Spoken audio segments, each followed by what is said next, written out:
Assalamualaikum warahmatullahi wabarakatuh. Waalaikumsalam warahmatullahi wabarakatuh. Alhamdulillah wa syukurillah la haula wala quwata illa billah. Senang sekali malam hari ini saya diberikan kesempatan untuk berbagi ilmu begitu nggih.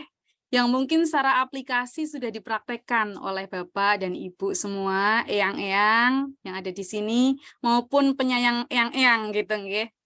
Nah, tadi Mbak Erum menyampaikan kalau makanan itu penting untuk lansia. Sebenarnya tidak hanya lansia, anak bayi juga butuh makan, nggih, Bu, nggih. Ibu hamil, kemudian orang dewasa, saya juga butuh makan begitu. Nah, ini khusus ingin berbagi tentang seperti apa sih sebenarnya kalau untuk makanan untuk lansia sendiri. Oke, saya akan coba menampilkan. Apakah sudah terlihat? Sudah ya. Baik, harapannya malam hari ini kita akan belajar 3 hal di sini tentang apa sih sebenarnya yang terjadi pada lansia, begitu. Kemudian yang kedua adalah malnutrisi pada lansia dan yang ketiga adalah pemenuhan gizi untuk lansia. Oke, di sini sebelumnya yang lansia selain dengan akun Eyang, adakah lagi yang lansia? Terima kasih Eyang sudah mau meluangkan waktu Jumat malam, J. Kalau yang lainnya sepertinya masih muda-muda ya, berarti ini penyayang-penyayang lansia ya. Ya Allah. Oke, saya lanjutkan. Nah, sebenarnya apa sih yang terjadi pada lansia begitu nggih? Oke, sebelumnya prolognya ini. Setiap orang pasti ya ingin entah itu usianya sudah tua, masih muda, masih sekolah begitu. Yang pertama pasti ingin menjadi orang yang berprestasi, pintar begitu. Ilmunya banyak begitu nggih. Ada yang di sini nggak pengen jadi orang pintar? Saya kira semuanya pasti ingin begitu. Yang kedua pasti ingin menjadi orang yang kaya, secara finansial tercukupi. Nggak usah lebih-lebih Mbak, yang penting ada aja gitu. Pas pengen mobil ada, pas pengen rumah ada, pas pengen baju baru ada, pas pengen beliin cucunya ada, pas pengen beliin oleh-oleh untuk orang tuanya ada begitu. Kemudian yang ketiga, pengen menjadi orang yang sehat dan kuat begitu ya. Jadi kemana-mana bisa pergi, uangnya bisa di-save untuk yang lain, bukan untuk berobat begitu. Dan yang terakhir ingin menjadi orang yang soleh atau solihah. Tapi kalau disuruh memilih, ini memilih ya, di antara 4 ini, kalau Bapak dan Ibu yang paling utama ingin dipilih yang mana? Boleh dibagikan pendapatnya. Open mic boleh, pakai chat boleh, atau ingin menyimak saja. Saya kira pendapatnya macam-macam gitu nggih. Ada yang pengen jadi keluarga, membentuk keluarga yang soleh begitu. Tapi ada yang utamakan sehat dulu gitu ya. Nah, ini pilihan memang macam-macam, tapi sebagian besar mungkin akan memilih yang sehat dulu. Karena dengan badan yang sehat, badan yang kuat, maka ilmu yang sudah didapat itu bisa dibagikan. Bayangkan nih Bapak Ibu nggih, kalau misalnya dia pintar begitu, tapi nggak bisa kemana-mana, maka ilmu hanya mengendap di dirinya saja. Begitu. Sama ketika dia kaya tetapi sakit-sakitan, maka harta yang dikumpulkan itu untuk berobat begitu nggih. Dan sama juga kalau soleh, solihah begitu, tapi badannya sakit nggak bisa kemana-mana, maka kesolihannya hanya dimanfaatkan untuk dirinya sendiri. Nah, sebagai ikhtiar agar dirinya selalu sehat, baik diri sendiri maupun eyang-eyang begitu, maka hari ini kita akan belajar tentang kesehatan begitu, khususnya makanan untuk lansia. Nah, Bapak dan Ibu yang berbahagia, di sini saya menampilkan sebuah gambar begitu ya. Mungkin bisa membantu pertanyaan di sebelahnya. Kondisi lansia itu apa sih yang berubah? Gitu. Kadang lupa begitu ya, tapi kalau lihat gambar mungkin ingat, oh iya giginya mulai berubah. Oh, bentuk badannya mulai berubah begitu. Nah, detailnya kita akan lambat. iya. Kok jadi lambat ya gitu nggih. Bu nggih. Nah, kenapa begitu? Yang pertama kita lihat adalah dari komposisi tubuhnya. Ternyata Bapak dan Ibu, ketika usia semakin tua, ini yang merah-merah adalah lemaknya begitu ya. Lemak di dalam tubuh itu akan semakin meningkat begitu. massa otot dan visceral fat. Visceral fat adalah lemak yang ada di antara organ-organ tubuh kita. Itu semakin bertambah, namun massa ototnya menurun. Nah, ini di gambar yang sebelah kiri, ini kita dilihatkan begitu nggih. Ada merah-merah yang awalnya ketika masih muda itu sedikit begitu. Lemaknya jadi pindah begitu ya. Pindah ke perut semua. Nah, ini kenapa kok bisa seperti itu? Karena ternyata fungsinya lemak itu juga menurun begitu. Sel adiposa yang dia biasanya menyimpan lemak ya. Misalnya dulu lemaknya ada di tangan begitu. Kok sekarang jadi perutnya yang lebih gede? Nah, itu karena dia tidak bisa menyimpan lemak lagi gitu, Bu. Pindah ke perut. Kemudian aktivitas fisiknya juga jadi berkurang ya, sehingga massa ototnya jadi lebih kecil. Ini kalau kita lihat di gambar yang sebelah kanan, ini perbedaan antara otot orang yang masih muda dan yang sudah tua begitu nggih. Kalau bisa dilihat apa ya, ini kayak batang daunnya gitu nggih, Bu. Batang daunnya itu, tulang daunnya itu waktu masih muda sedikit begitu. Tapi ketika sudah tua, tulang daunnya itu semakin banyak. Nah, tulang daunnya ini adalah lemak begitu. Sehingga menunjukkan ototnya semakin berkurang begitu ya, digantikan dengan lemak. Yang berbahaya kalau ototnya ini menurun secara terus-menerus ya, karena memang secara naluriah begitu akan menurun 0,7 sampai 0,8% ketika sudah usia 60 tahun. Sepertahunnya akan turun segitu gitu nggih. Walaupun mungkin tidak tampak mata, kayaknya biasa aja gitu. Tapi ternyata otot mengalami penurunan. Dan ini bisa menyebabkan sarkopenia gitu ya. Dan yang paling bahaya adalah kalau sarkopenia dikombinasikan dengan kondisi obesitas yang tadi ya, lemaknya mulai nimbun, nggak mau keluar dari tubuh kita begitu ya. Karena ternyata ketika kita mengkonsumsi lemak itu langsung disimpan di perut, Bu, ketika lansia. Sangat unik sekali. Oke, kita lanjut. Apalagi yang berubah? Nah, yang berubah berikutnya adalah pengecapan dan penciuman. Ini bisa disebabkan karena penuaan, tapi ada penyebab lain, seperti penyakit ya, Bell's palsy, kemudian ada cedera kepala, kondisi dengan diabetes, penyakit hati, ginjal, kekurangan niacin, kekurangan seng, dan sebagainya. Dan apabila di mulut itu ada permasalahan, misalnya giginya keropos, kemudian sariawan, apalagi ada riwayat merokok, maka hal ini juga bisa mempengaruhi penurunan pengecapan. Nah, terus kenapa kalau terjadi penurunan pengecapan? Yang dikhawatirkan ketika lansia mengalami penurunan pengecapan dan penciuman, maka masakan yang sebenarnya sudah banyak natriumnya atau banyak garamnya begitu nggih, Bu. Dicicipi durung asin begitu, nggak ada rasanya, sehingga simbah dikhawatirkan itu menambah garamnya lagi gitu untuk menciptakan rasa asin. Nah, solusinya seperti apa begitu?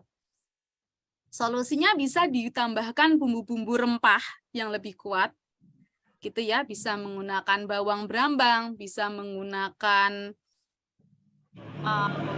bawang brambang bisa, kemudian bisa menggunakan MSG juga boleh. Kalau khawatir pengennya MSG yang alami juga bisa pakai MSG alami, itu ada di tomat, jamur, kemudian daging, seledri, oncelang begitu ya. Itu bisa digunakan supaya rasanya lebih kaya. Nah, sebenarnya Mbak, boleh nggak sih Mbak kalau pakai MSG? Kan ada yang bertanya-tanya begitu nggih. Saya jawab boleh, apalagi jika lansia memiliki hipertensi. Dibandingkan garam, maka MSG kandungan natriumnya itu lebih rendah. Kalau garam setaranya begitu, natriumnya di MSG itu hanya sepertiganya garam, begitu kandungan natrium. Jadi kalau garam 3 sendok teh itu setara dengan 1 sendok teh MSG. Sehingga untuk cita rasa diperbolehkan MSG, justru malah lebih disarankan MSG daripada menambahkan garam. Cuman kalau masih ingin memilih yang alami, maka bisa gunakan MSG alami yang tadi sudah saya sebutkan. Oke, selanjutnya pada kondisi lansia ini juga terjadi penurunan pendengaran dan juga penglihatan. Nah, sebuah data menyampaikan bahwa 25% sampai 40% pada populasi umur 65 tahun ke atas akan mengalami gangguan pendengaran. Dan kalau semakin tua, umurnya semakin tua, maka risiko penurunan pendengarannya akan semakin tinggi. Gitu ya. Dan kalau ditanya kenapa sebabnya, ternyata penurunan pendengaran ini merupakan efek kumulatif dari paparan suara bising. Mungkin riwayatnya sering di dekat pabrik begitu nggih, atau dekat rel kereta api, maka penurunan pendengarannya lebih tinggi dibandingkan orang-orang yang hidup di zona yang tenang begitu. Dan ternyata Bapak dan Ibu, vitamin B12 dan vitamin D itu cukup berperan dalam pencegahan gangguan pendengaran. Lalu untuk gangguan penglihatan ini secara naluri secara umum gitu ya.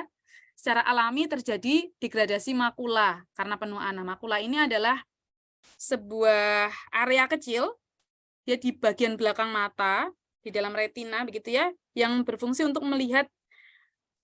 untuk kita bisa melihat begitu, baik dalam gelap maupun terang.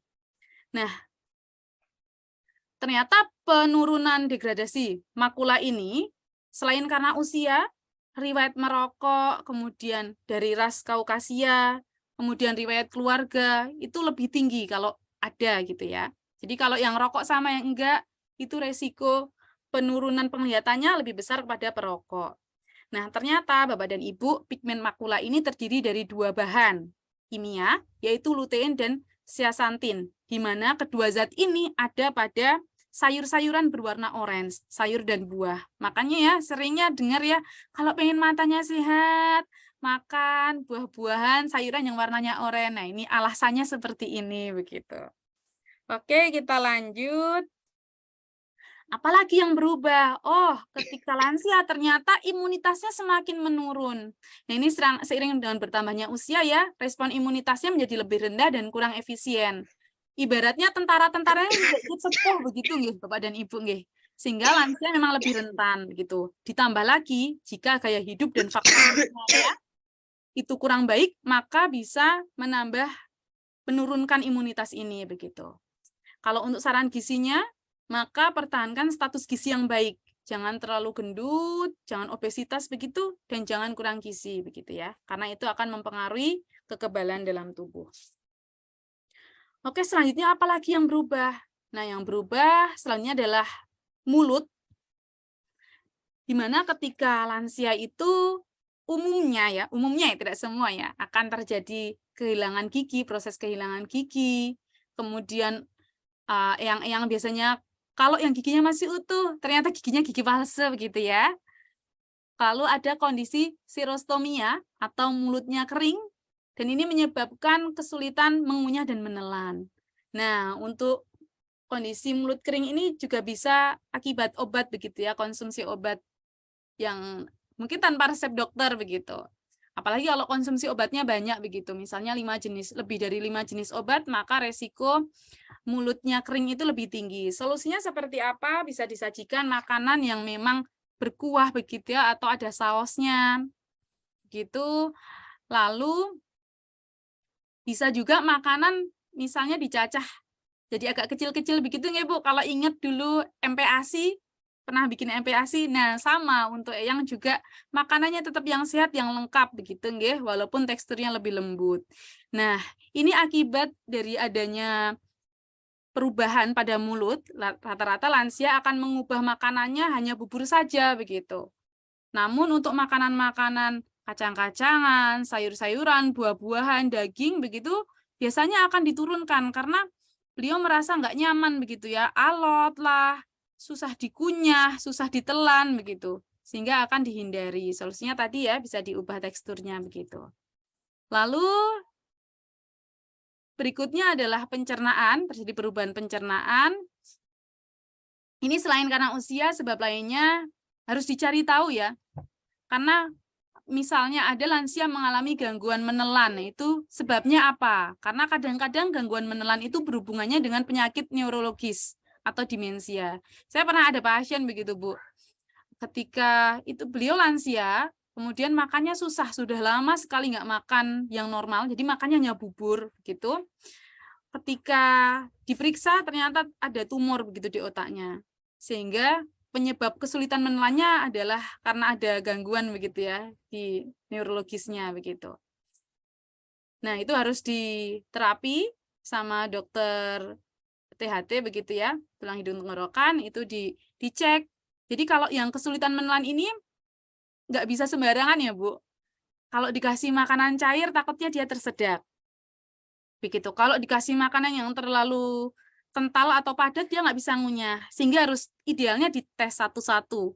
Dengan kadar kekentalannya dari cair, kemudian bertahap naik kental. Nah, ketika batuk berarti dia nggak bisa menelan dengan tekstur yang terlalu cair karena terlalu cepat meluncur begitu. Lalu pencernaan berikutnya adalah gangguan konstipasi. Konstipasi itu bahasa gaulnya bebelen begitu nggih. Ini bisa karena kekurangan cairan atau kekurangan minum, atau kurang aktivitas fisik juga bisa, atau rendahnya asupan serat karena tadi giginya sudah mulai ompong, males makan yang berserat begitu ya. Di samping itu terjadi penurunan elastisitas pada dinding rektum. Jadi kalau dulu mungkin fesesnya itu bisa kayak jalan sendiri gitu nggih, Bu. Nah, ketika kurang elastis maka jadi lebih susah jalannya begitu si pupnya ini. Oke, terjadi perubahan apa lagi pada kondisi lansia? Berikutnya adalah terjadi perubahan kardiovaskuler atau jantung dan pembuluh darah. Nah, ini endingnya itu adalah sakit jantung dan stroke begitu. Tapi sebenarnya kondisi jantung dan stroke ini tidak semata-mata karena penurunan kardiovaskuler akibat penuaan ya. Bisa karena kondisi lain, misalnya pola hidupnya, jarang olahraga, sering merokok, makan yang ngawur, begitu nggih. Nah, kalau untuk lansia sendiri, misalnya sudah kombinasi begitu nggih Bu, pola hidupnya ketika muda seperti itu sehingga terjadi penumpukan lemak jahat, kemudian ada penurunan fungsi juga. Nah, biasanya ada gangguan di jantungnya. Kalau sudah terjadi kondisi seperti ini, maka yang perlu dipantau adalah natrium dan cairan. Natrium itu tadi ya, identik dengan garam, walaupun sebenarnya natrium tidak semata-mata ada di garam. Perlu diperhatikan, kandungan natrium juga ada di makanan kaleng, makanan kemasan, itu semua mengandung natrium, gitu. Karena biasanya digunakan sebagai pengawet. Jadi kalau ibu-ibu misalnya punya penyakit jantung, diharapkan jangan mengkonsumsi makanan yang kemas-kemasan terlalu sering, begitu nggih? Saya nggak pernah, saya garamnya udah dikurangi, tapi ternyata masih konsumsi sarden. Sama aja nggih, Bu. Saya garamnya sudah dikurangi, tapi sukanya sirup. Wah, podo wae ngoten nggih. Jadi dikurangi makanan-makanan yang berpengawet, kemudian cairannya nanti biasanya akan diatur, terutama kalau ada pembengkakan begitu ya. Misalnya tubuhnya sudah membengkak, itu biasanya cairannya akan diatur dengan ketat. Oke, lanjut. Apalagi? Nah, sebenarnya masih ada lagi ya Bapak dan Ibu, penurunan fungsi tubuh seperti ginjal, kemudian apalagi ya, tadi jantung sudah paru-paru juga ada penurunan begitu. Tapi saya cukupkan di situ. Kita lanjut ke secara psikis juga terjadi perubahan begitu ya pada lansia. Biasanya lansia akan mulai merasa kesepian begitu. Apalagi yang dulu riwayatnya punya keluarga besar begitu nggih. Anaknya banyak, anaknya sudah merantau kemana-mana gitu ya. Bukan karena nggak sayang, tapi mungkin karena doa orang tuanya yang diijabah begitu. Dulu berdoanya pengennya anaknya sukses begitu nggih. Qadarullah sama Allah dikasih rezekinya anaknya sukses di negeri orang misalnya. Atau ternyata suksesnya tidak di dekat orang tuanya begitu. Maka orang tua harus rela begitu ya. Insya Allah nanti didekatkan dengan komunitas-komunitas lain begitu. Ini salah satunya dengan seserta ini mungkin ya. Lalu lansia juga kadang-kadang merasa tidak berdaya. Kenapa bisa seperti ini? Karena dulu kan badannya kuat, gih. Kadang keinginannya itu masih kuat juga, tapi tubuhnya sudah mulai lemah. Aku pengennya melayu tapi soalnya melaku begitu. Nah, itu juga bisa menyebabkan tekanan sendiri untuk lansia. Kemudian ada kondisi post power syndrome. Wah, dulu jabat ABCD, tiba-tiba jabatannya hilang, kesibukannya hilang. Nah, masih pengen ngongkon, padahal wis raiso gitu ya. Nah, ini juga bisa menjadi salah satu penyebab gangguan psikis pada lansia. Di mana gangguan-gangguan ini jika tidak diatasi, maka bisa menyebabkan masalah gizi juga, gitu ya. Kayak misalnya lansia merasa kesepian, terus juga mau makan. Akibatnya kurang gizi, begitu nggih? Atau merasa kesepian, stresnya adalah copingnya ke makan, jadi makannya malah tambah banyak. Makanya sak-sae tidak diatur, jadi obesitas begitu. Sehingga kalau di sekitar kita ada lansia yang ada gangguan psikis begitu ya, apalagi sampai depresi, maka sebaiknya diarahkan begitu, diantar untuk periksa ke psikolog gitu. Biar bisa curhat. Atau kalau misalnya tidak bisa mengantar, diajak ngobrol. Kadang lansia hanya perlu diajak ngobrol begitu, didengarkan cerita-ceritanya gitu. Oke, sekarang kita lanjut ke topik kedua, malnutrisi pada lansia. Nah, Bapak dan Ibu yang berbahagia, ternyata kondisi malnutrisi pada lansia ini tidak hanya bisa terjadi pada orang-orang yang kurang gizi begitu ya, tapi bisa juga terjadi pada orang-orang yang kelebihan gizi. Kalau malnutrisi itu definisinya adalah kesalahan begitu ya, kesalahan nutrisi begitu, bukan hanya kurang ya. Kemudian apakah ada jaminan ketika badannya sudah besar, obesitas, maka dia tidak kekurangan mikronutriennya? Nah, ini tidak tahu. Sehingga tetap ada resiko kekurangan gizi, gangguan gizi begitu pada kondisi pasien-pasien atau orang pada umumnya yang memiliki kondisi tubuh obesitas. Nah, sekarang kalau underweight atau kurang gizi begitu ya. Ternyata faktanya perempuan atau eyang putri di atas usia 65 tahun resiko kekurangan gizinya 3 kali lipat lebih besar begitu dibandingkan bapak-bapak atau eyang kakung. Nah, resiko ini akan meningkat pada lansia yang dia sakit, entah itu dirawat inap di rumah sakit maupun home care begitu di rumah, atau secara ekonomi mungkin rendah begitu nggih, sehingga tidak bisa memenuhi asupan makannya yang dikonsumsi kurang dari 1000 kilokalori sehari begitu. Atau lansianya hidup sendiri, mungkin punya duit begitu, tapi kesulitan untuk mengadakan makanannya. Aksesnya sulit, misalnya dia kaya begitu ya, tapi hidupnya di tengah hutan begitu. Nah, itu kesulitan mengakses gitu ya. Atau tinggalnya di pinggir jalan, malah takut nyebrang simbahe gitu nggih, sehingga takut untuk membeli makanan, nggak bisa masak. Nah, itu juga masuk akses yang sulit begitu. Nah, ini perlu kolaborasi dengan dokter karena kalau kondisi gizi kurang, kita yang diutamakan adalah makan harus masuk begitu. Kalau misalnya ada pantangan-pantangan begitu ya, maka perlu kolaborasi ini. Mungkin bisa sama dokternya, obatnya dosisnya yang ditinggikan, begitu dosis-dosis obat tertentu begitu, sehingga makanannya bisa masuk begitu. Seperti misalnya dia hipertensi begitu ya, Bu. Nah, tapi nggak mau makan yang sudah dikombinasi, misalnya dari rasa pakai MSG, dia tetap nggak mau, maunya minta yang asin begitu. Maka bisa saja nanti obat penurun tensinya yang ditambah dosisnya, atau cairannya yang dikeluarkan menambah asupan cairannya lebih banyak begitu, sehingga makannya bisa masuk begitu walaupun lebih asin sedikit gitu ya. Atau bisa juga ditambah sayur-sayurannya gitu. Karena konsepnya kan yang penting dia bisa dikeluarkan ya natriumnya. Begitu. Lalu tekstur makanannya disesuaikan dengan daya terima simbahnya begitu ya.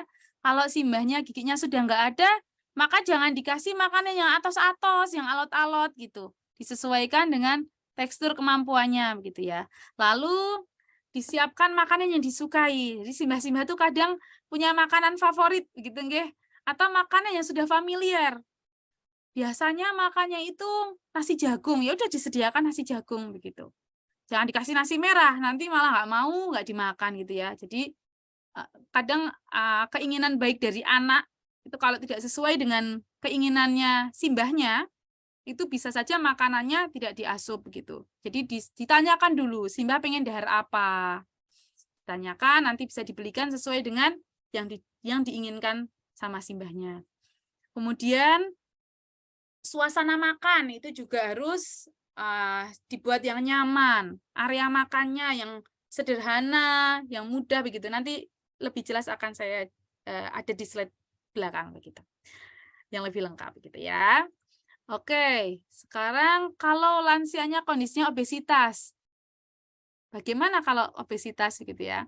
Ternyata lansia yang usia 65 tahun sampai 74 tahun itu lebih banyak yang obesitas dibandingkan dengan usia yang tambah sepuh begitu, dibandingkan yang di atas 75 tahun.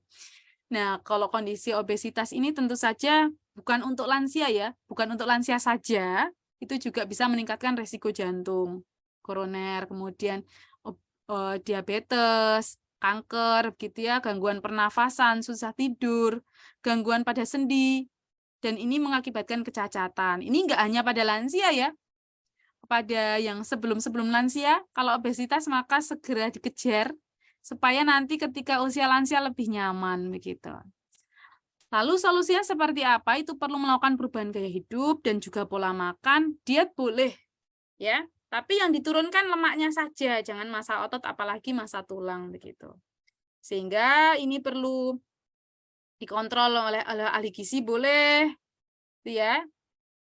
Dietitian juga bisa. Nanti akan dihitungkan seperti apa diet yang pas. Dan kalau Bapak Ibu ingin menerapkan diet secara mandiri begitu, karena sekarang memang banyak ya aplikasi online begitu ya, bisa mengecek begitu berapa kalori kita yang sudah dikonsumsi. Silahkan dilakukan sendiri juga boleh. Kalau yang masih muda ya, tapi ya kalau sudah sepuh sebaiknya jangan. Takutnya malah ada resiko-resiko yang lain yang muncul gitu ya. Kurang gizi misalnya malah jadi lemas begitu. Nah, tapi tidak boleh lebih rendah dari 1.200 kilokalori. Kemudian untuk yang atau orang usia tertentu, usia pada umumnya begitu ya, kalau pengen diet dikurangi makannya, maka perlu perhatikan mikronutriennya, karena makanannya dibatasi, kadang mikronutriennya tidak terpenuhi begitu. Sehingga boleh digunakan suplemen sesuai dengan kebutuhan. Baik, ini ada fakta begitu ya tentang lansia. Sebentar, mohon izin ini tidak terlihat soalnya. Nah, ternyata kalau dibandingkan ya Bapak dan Ibu, di sini mungkin ada yang kondisinya underweight atau normal gitu. Bilang underweight atau normal itu dari mana sih? Bisa lihat dari IMT-nya atau BMI-nya ya. Ngitungnya gimana? Mungkin ibu-ibu pernah dengar di sini dilihat berat badan sama tinggi badannya, dibandingkan berat badan dibagi tinggi badan. Tinggi badannya dalam satuan meter, tinggi badannya dikuadratkan begitu. Kalau kalkulator ngitungnya bisa berat badan dibagi tinggi badan nanti keluar. Kalau dia di bawah 25, 18,5 sampai 25 maka masuk normal, di bawah 18,5 masuk underweight, di atas 25 sampai 27 itu masih masuk overweight. Nanti kalau di atas 27 masuknya obesitas.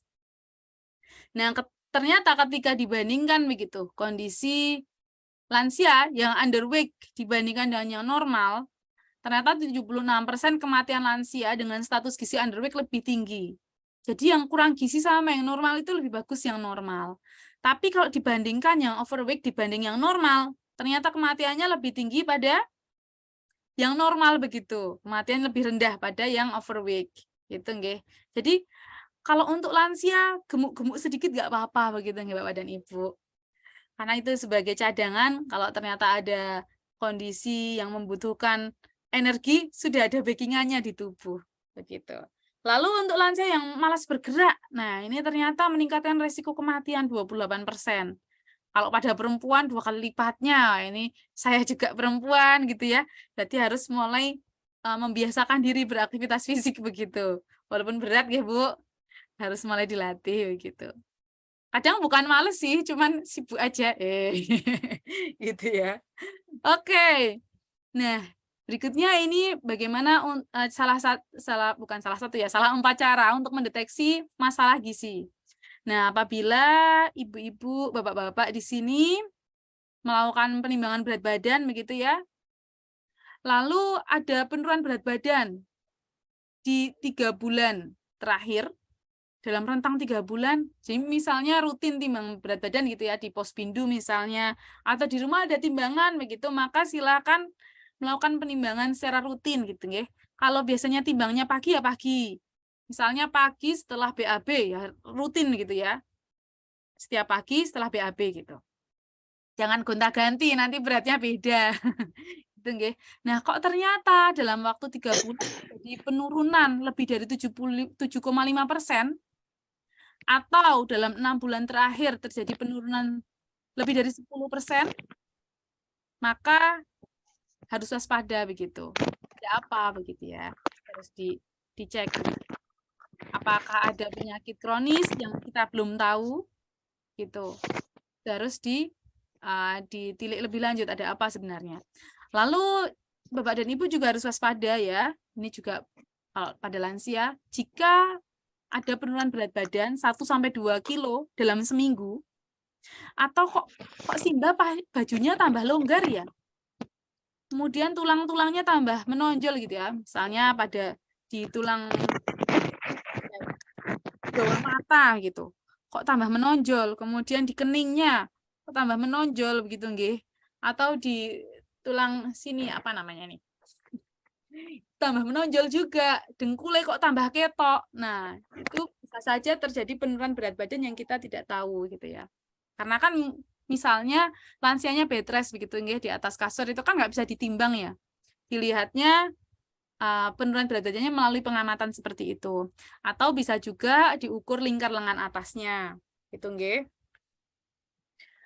Lalu nah ini lingkar lengan atas bisa diukur kalau kurang dari 22 cm, lalu lingkar betis juga ya, kurang dari 31 cm, maka ini ada kemungkinan ada masalah gizi, kurang gizi begitu.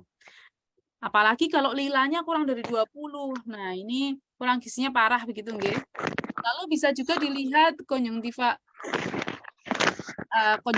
begitu ya. Kalau mata begitu nggih, ditarik ke bawah. Nah, ini kalau pucat bisa jadi anemia begitu. Lalu untuk melihat kondisi dehidrasi gitu nggih. Itu bisa dilihat lewat kulitnya. Ketika Simba kulitnya tidak elastis, ditarik gitu nggih, kok langsung balik. Nah, ini kemungkinan terjadi dehidrasi pada eyang. Nah, kalau di gizi sendiri ada kuesionernya begitu nggih, untuk melihat dia sebenarnya ada masalah gizi atau tidak. Ini kalau mau diterapkan silahkan, karena menurut saya ini bisa diaplikasikan sebenarnya, tidak terlalu aneh-aneh begitu nggih. Hanya diamati kemudian dicentang begitu. IMT tadi sudah tahu caranya, sudah ada rumusnya juga di sini, berat badan dibagi tinggi badan yang dikuadratkan gitu. Kalau tidak tahu berat badannya maka diukur lingkar betisnya gitu nggih. Nanti totalnya berapa? Oh, ternyata berisiko malnutrisi. Oh, normal. Kalau normal boleh lebih tenang begitu nggih. Oh, ternyata malnutrisi begitu. Maka harus segera diatasi.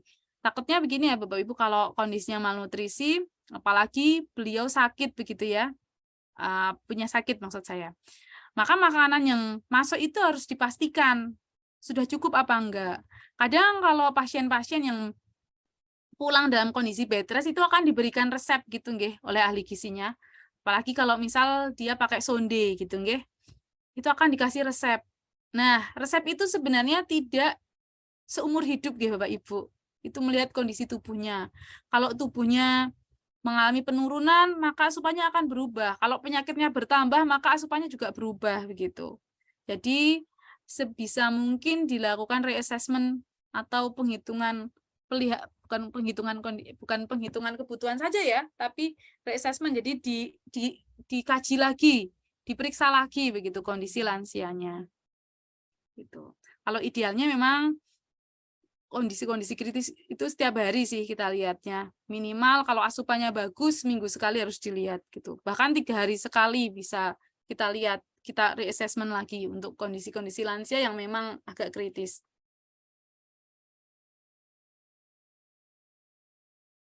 Oke, selanjutnya tentang pemenuhan makanan pada lansia begitu nggih. Ini mau lansia tidak lansia nih saya sering menyampaikan. Saya menggunakan dasar dari Al-Qur'an di sini. Semuanya insya Allah Muslim di sini ya. Di Al-Baqarah ayat 168 disampaikan, tidak hanya di Al-Baqarah sebenarnya, di Al-Maidah juga ada. Itu ternyata makanan kita diperintahkan oleh Allah itu yang halal dan yang baik. Halalan thayyiban gitu. Nah, seperti apa makanan yang halal dan yang baik gitu. Nih, kalau dari makanan yang halal maka harus diperhatikan bahannya, asalnya, alatnya dan prosesnya begitu nggih. Urgensinya tentu saja sebagai orang muslim sudah diperintahkan oleh Allah ada makanan yang haram untuk menguji kita begitu ya. Maka api neraka lebih utama bagimu daripada tubuh yang tumbuh dari makanan haram. Na'udzubillah min dzalik ya. Nah, di sini bahannya kita harus perhatikan. Sudah tahu nggih, Bapak dan Ibu di sini pasti sudah tahu bahan-bahan makanan apa sih yang haram? Misalnya dari darah begitu, kemudian hewan buas, hewan bertaring, kemudian babi, anjing begitu, serangga yang menjijikkan begitu ya. Itu bisa jadi haram gitu. Kemudian asalnya, ya mungkin makanan itu sebenarnya halal begitu, tapi diperolehnya dengan cara yang tidak baik. Misal mengambil tanpa keridhaan orang yang diambil barangnya begitu, maka barang itu jadi haram gitu, nggih. Lalu alatnya, bisa saja makanannya sebenarnya halal, tapi ketika proses pengolahannya itu menggunakan alat-alat yang haram gitu. Misalnya pakai bulu babi begitu ya, dan itu tertinggal misalnya di makanan kita, kemudian dimakan begitu. Nah, ini bisa menyebabkan makannya itu menjadi haram gitu. Lalu prosesnya, misalnya proses-proses pengolahannya nggih Bu, di sini nggih Bapak dan Ibu. Biasanya proses fermentasi yang bisa menyebabkan makanan yang tadinya halal menjadi haram. Misalnya bukan tape ya, anggur lah ya. Anggur ketika difermentasikan maka bisa berubah menjadi haram karena memabukkan. Begitu. Bukan alkoholnya yang bikin haram ya, tapi karena efek memabukkannya. Lanjut. Nah, yang kedua tadi yang halal dan thayyib. Nah, thayyib ini bahasa Indonesianya baik begitu nggih. Nah, ternyata ini saya bikin singkatan begitu ya. Baik itu apa? Yang pertama adalah yang bergizi, beraneka, kemudian imbang, jadi menyesuaikan dengan kebutuhannya, usianya, aktivitas fisiknya, dan yang memperhatikan keamanan makanannya. Baik, untuk pesan gizi saat ini, mungkin kalau dulu Bapak dan Ibu taunya 4 sehat 5 sempurna. Jadi kalau ditanya makanan yang sehat yang seperti apa? Makanan yang sehat adalah yang 4 sehat 5 sempurna begitu. Nah, tapi kalau sekarang sudah yang terbaru, makanan yang sehat yang seperti apa? Yang bergizi seimbang. Jadi menyesuaikan dengan aktivitasnya begitu nggih. Ini ada karena kita di Indonesia maka dibentuknya tuh tumpeng gitu nggih, biar Indonesia banget begitu nggih. Sini ada 4 pilar. Yang pertama adalah makanan yang beraneka ragam. Jadi di paling bawah komposisinya ada karbohidratnya. Kemudian yang nomor 2, lantai kedua ada sayur dan buah. Lantai ketiga ada protein, baik dari hewani maupun nabati. Dan yang paling ujung nih paling sedikit nih Bapak dan Ibu, gula, garam, dan minyak. Ini mau usia lansia maupun dewasa sama nggih. Dibatasi gula, garam, dan minyaknya. Gula maksimal sehari 4 sendok makan, garamnya maksimal 1 sendok teh, dan minyaknya maksimal 5 sendok makan. Itu pilar pertama. Pilar kedua adalah perbanyak aktivitas fisik. Nah, ini aktivitas fisik adalah semua kegiatan yang menggunakan fisik kita. Menyapu-nyapu misalnya, menyapu lantai rumahnya sudah bersih, menyapu lantai tetangga juga boleh gitu nggih. Bersepeda, senam, berjalan, ngepel-ngepel, nyetrika, itu melakukan aktivitas fisik. Disarankannya dalam sehari melakukan aktivitas fisik 30 menit gitu nggih. Sesuai dengan pesan dari pemerintah. Lalu pilar yang ketiga adalah menjaga kebersihan diri. Nah, ini gambarnya adalah mencuci tangan.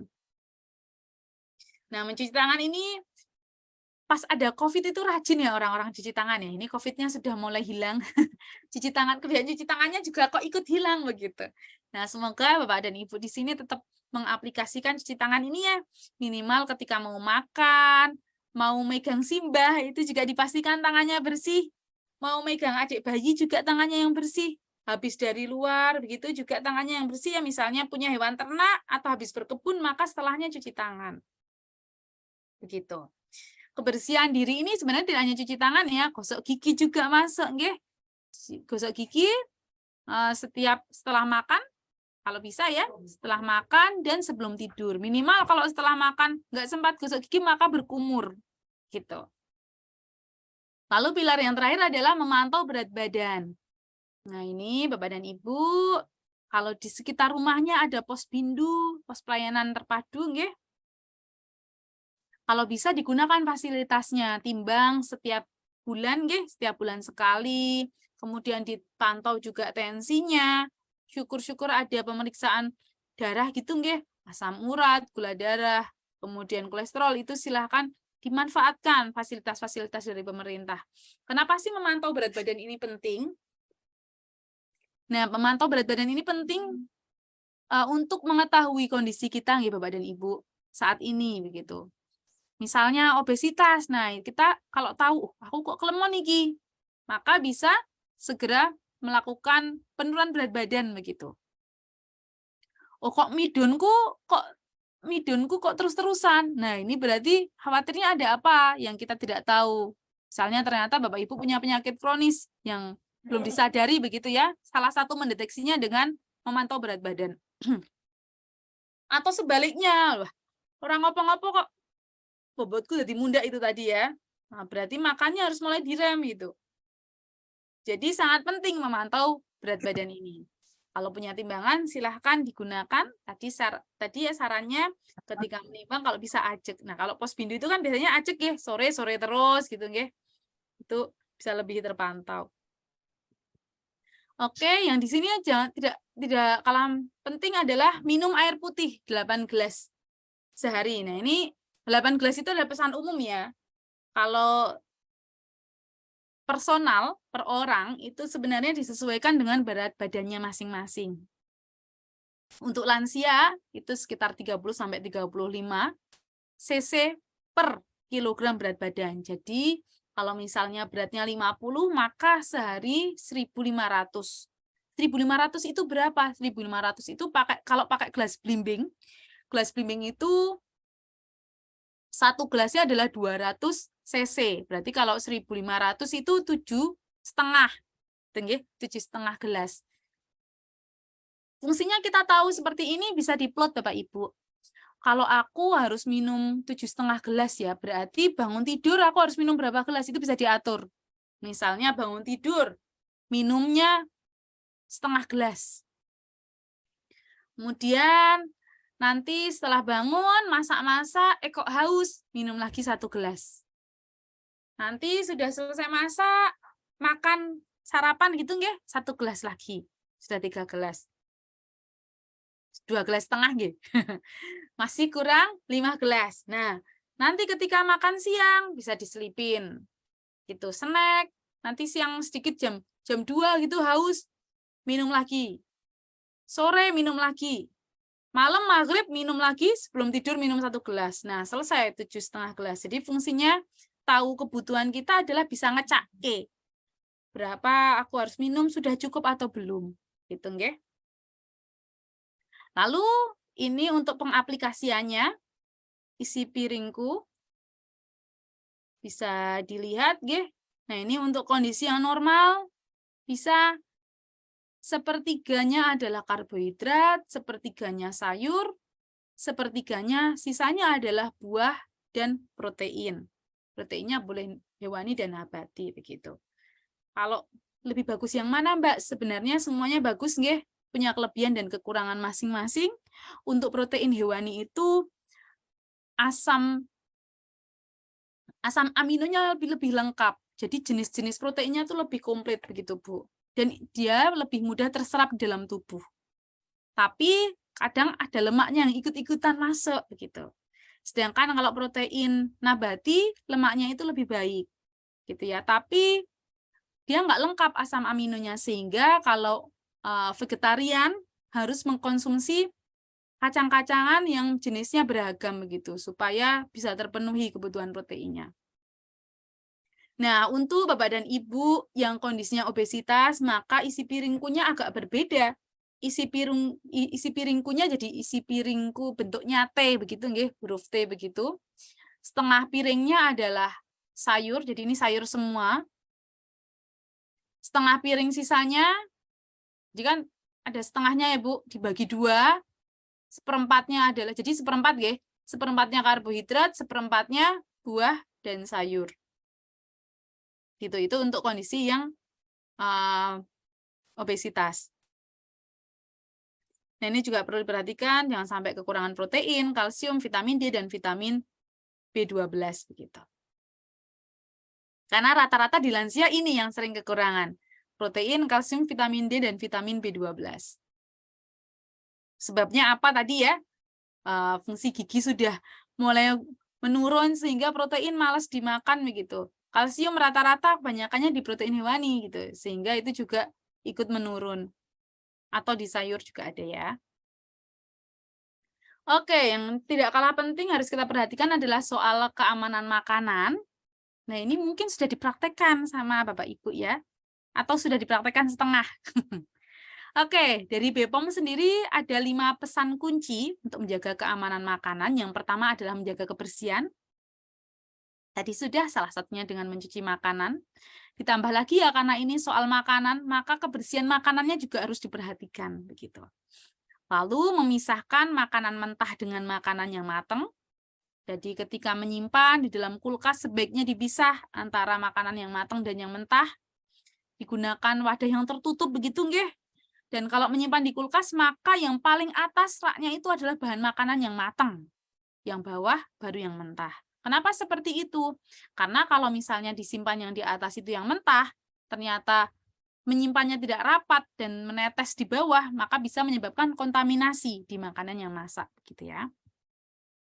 Lalu masaklah dengan benar. Nah, ini makanan dimasak dengan sempurna ya, nggak usah setengah matang ya, apalagi untuk lansia begitu. Maka kalau daging, telur itu sebaiknya dimasak dengan benar, yang matang begitu. Nah, idealnya bagaimana? Idealnya ya di ini ya 100 derajat begitu nggih. Tapi kan kita nggak punya termometer nggih Bapak Ibu nggih. Ada yang punya termometer untuk makanan di rumah? Sepertinya saya kira jarang ya, saya juga nggak punya begitu. Nah, caranya untuk mengetahui makanan itu sudah matang atau belum, maka bisa diamati. Misalnya kalau sayur-sayuran atau daging gitu nggih, nanti akan keluar cairannya di makanan itu gitu. Kayak kaldunya begitu. Nah, itu berarti sudah masak sempurna, matang dengan baik. Lalu yang keempat adalah menjaga makanan sesuai dengan suhunya. Gitu ya. Jadi kalau es, makanan-makanan yang dingin maka disimpan di dalam kulkas. Jangan dibiarkan di tempat terbuka terlalu lama ya karena dia akan meleleh gitu. Sama ketika makanan yang sebaiknya dihidangkan hangat, maka sebaiknya disimpan dalam keadaan hangat. Nah, ini ada di sebelah kanan, ini adalah danger zone atau suhu-suhu yang disukai oleh kuman begitu, bakteri gitu ya. Nah, ternyata di suhu 5 derajat sampai 60 derajat ini adalah zona-zona yang berbahaya karena bakteri sering berkembang di sini, mikroba-mikroba begitu ya. Sehingga solusinya kalau tidak bisa disimpan di suhu yang panas, simpan saja di kulkas begitu. Ini 5 sampai 60 derajat itu kayak suhu ruang begitu nggih. Nah, kalau misalnya bikin makanan dari pagi untuk siang juga gitu ya, untuk 2 kali makan, maka sebaiknya disimpan di dalam kulkas. Setelah udah selesai sarapan, udah agak dingin, masukin di kulkas, nanti ketika mau disajikan dihangatkan lagi. Walaupun kalau ditanya bagus mana makanan yang selalu fresh, yang selalu sekali masak sama dihangatkan, jelas sangat bagus makanan yang fresh. Tapi daripada tidak dihangatkan itu lebih beresiko, bisa menyebabkan diare, maka menurun sedikit tidak apa-apa gitu zat gizinya. Ya. Nah, yang terakhir adalah gunakan air dan bahan baku yang aman. Nah, ini ketika belanja Bapak dan Ibu harus dipastikan nggih yang dibelanjakan itu adalah makanan yang aman, apalagi untuk simbahnya gitu ya. Nggak usah yang aneh-aneh begitu. Dipilih, kalau ketika memilih protein hewani, maka dipilih yang masih segar begitu. Kalau memilih sayur, maka dipilih sayurnya yang kalau bisa organik lebih bagus begitu ya. Kalau nggak bisa yang organik, bisa dilihat sebenarnya walaupun tidak dilabeli organik begitu ya. Sebenarnya bisa kita lihat kalau ulet aja mau makan, nah ini berarti kemungkinan lebih aman gitu. Jadi nggak apa-apa kalau misalnya ada yang bolong-bolong begitu ya. Kemudian yang penting nanti dicuci bersih ketika mau dihidangkan. Kemudian air juga dipastikan yang aman. Nah, ini memang keamanan air ini tidak selalu bisa diamati dengan matang ya Bapak dan Ibu. Kadang harus dicekkan di lab gitu. Kalau pengen tahu lebih jelas apakah dia ada E. coli-nya atau tidak begitu. Terutama kalau menggunakan sumber airnya dari sumur begitu ya. Kalau daripada di PDAM kan kemungkinan besarnya sudah dicampur kaporit begitu nggih, sehingga lebih E. coli-nya diharapkan sudah tidak ada begitu kalau PDAM. Tapi kalau pakai sumur sendiri, maka harus dipastikan begitu. Apalagi kalau dikonsumsi, diminum begitu, pastikan dulu ada E. coli-nya atau tidak. Caranya gimana itu di lab ya memang ya, karena tidak terlihat oleh mata ya. Saking kecilnya, jadi tidak terlihat oleh mata. Oke, ini untuk keamanan makanannya. Nah, sekarang ngomong soal kecukupan gizinya. Nah, ini saya ambil dari angka kecukupan gizi 2019. Sebenarnya kebutuhan gizi tiap orang itu berbeda nih Bapak Ibu, harus dihitung sesuai dengan berat badannya, aktivitasnya, kemudian kondisi penyakitnya begitu. Tetapi secara umum ini diambil dari rata-rata orang dalam kondisi sehat tapi ya, kaki itu di usia 50-60 tahun kebutuhannya berapa? Ini 2150. Yang atas itu laki-laki, yang bawah perempuan. Ini atas laki-laki, ini perempuan gitu nggih. Ini adalah gambaran kebutuhannya, nanti bisa diamati. Nah, ini berapa sih Mbak 2150 itu berapa sih kalau dimakanankan gitu nggih. Jadi gambarannya seperti ini. Kalau kita makan makanan lengkap, misalnya nasi, 2 centong magicom, kemudian ada lauknya 1, ada telur gitu ya, telur goreng, kemudian ada tahunya, ada sayurnya setengah porsi, atau sepertiga porsi tadi, kemudian ada buah. Nah, itu 1 porsi segitu biasanya sekitar 500-600 kilokalori. Artinya kalau 2150 memenuhinya 3 kali makan utama, lalu boleh cemilan sisanya begitu ya. Nah, kalau takut gitu dulu. Kemudian nanti ada makanan-makanan yang kalorinya lebih tinggi gitu dibandingkan makanan-makanan pada umumnya begitu ya. Makanan apa yang tinggi kalori? Itu makanan yang berlemak nggih, minyak-minyak. Nah, itu walaupun porsinya kecil tapi kalorinya tinggi. Kemudian makanan yang manis, yang mengandung gula begitu ya. Itu walaupun jumlahnya sedikit tapi kalorinya tinggi. Misalnya minyak begitu nggih. Minyak 1 sendok teh itu ternyata kalorinya 50 kilokalori, Bu. Gitu nggih. Sedangkan kalau nasi, 1 piring nasi itu sekitar 135.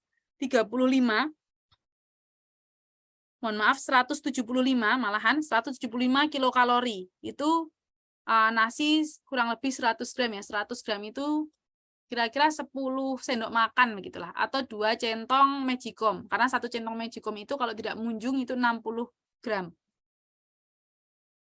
Nah, itu padahal kalau minyak tadi 1 sendok makan 50, 1 sendok teh 50 gitu. Jadi kan nggak match gitu ya. Yang satu kalau misalnya ibu makan gorengan 2 bisa aja setara sama 1 piring nasi begitu, atau 1 porsi nasi. Sehingga untuk pasien-pasien atau untuk bapak dan ibu yang kondisinya berat badannya berlebih, silahkan tipsnya bisa dikurangi dulu gorengannya gitu nggih. Dikurangi dulu tepung-tepungannya. Karena tepung itu juga lumayan kalorinya ya. Kemudian untuk yang manis-manis juga dikurangi. Nah, apalagi kalau suka roti ya, itu roti itu komplit ya, ada margarin, menteganya, itu berarti ada unsur lemaknya, kemudian tepungnya, kemudian dia apalagi roti manis isinya coklat. Nah, jadi komplit ya. Dikurangi manisnya, dikurangi tepungnya, dikurangi lemaknya. Itu berarti kalau suka roti, rotinya dikurangi gitu aja, Bu. Gitu nggih? Ini ada lemaknya berapa? Serat. Nah, ini 130 gram ya.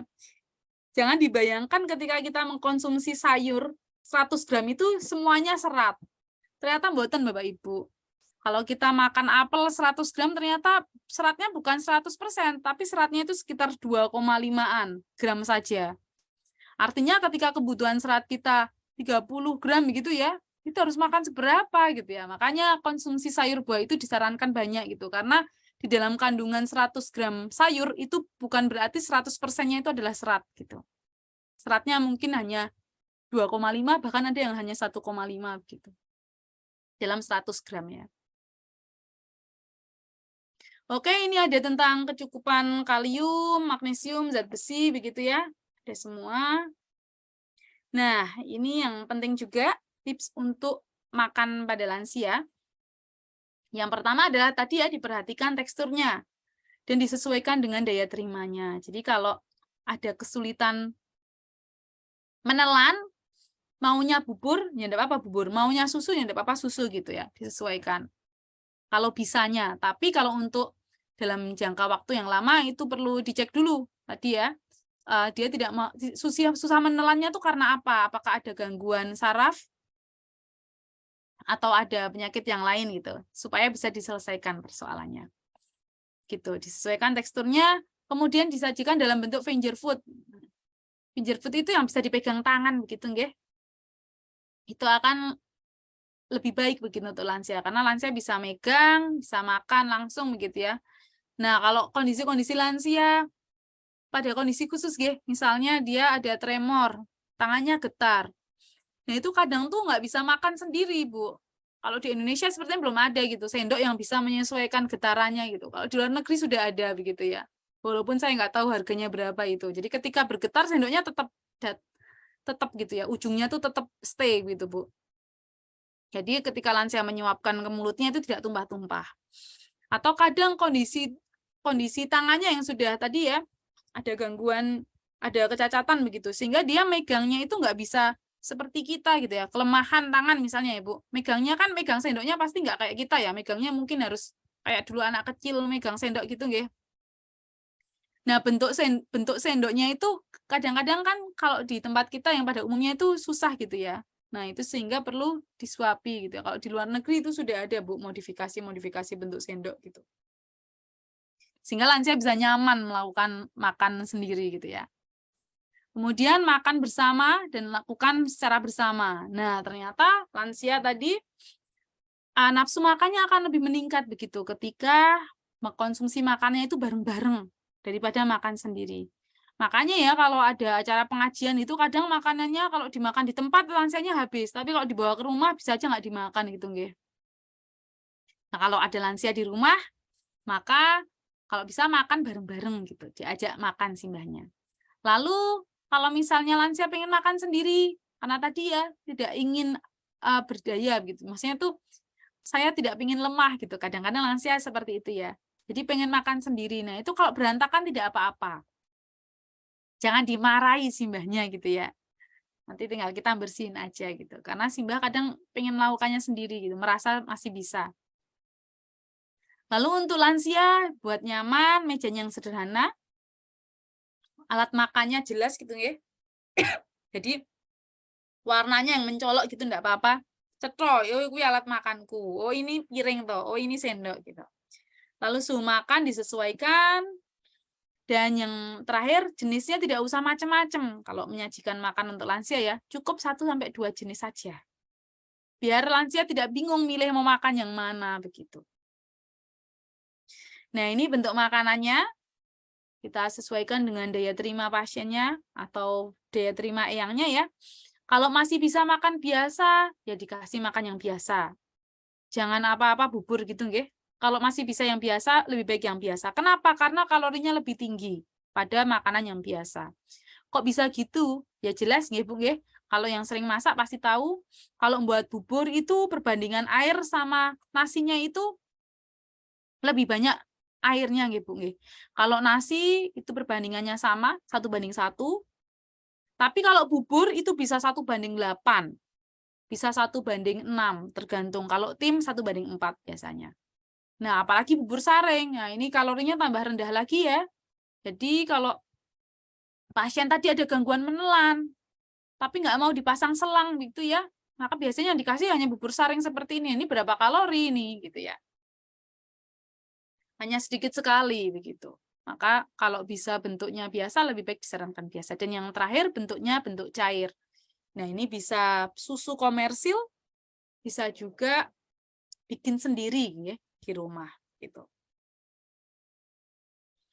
Oke, nah ini makanan cair, ini diberikan untuk pasien-pasien yang memiliki gangguan menelan atau gangguan pencernaan. Kalau misalnya stroke begitu ya, itu kan mungkin sadar tapi misalnya nggak bisa, mungkin sadar gitu ya. Oke, yang pasien-pasien koma misalnya, mungkin sadar tapi kan nggak bisa menelan begitu nggih. Sehingga harus dipasang selang gitu.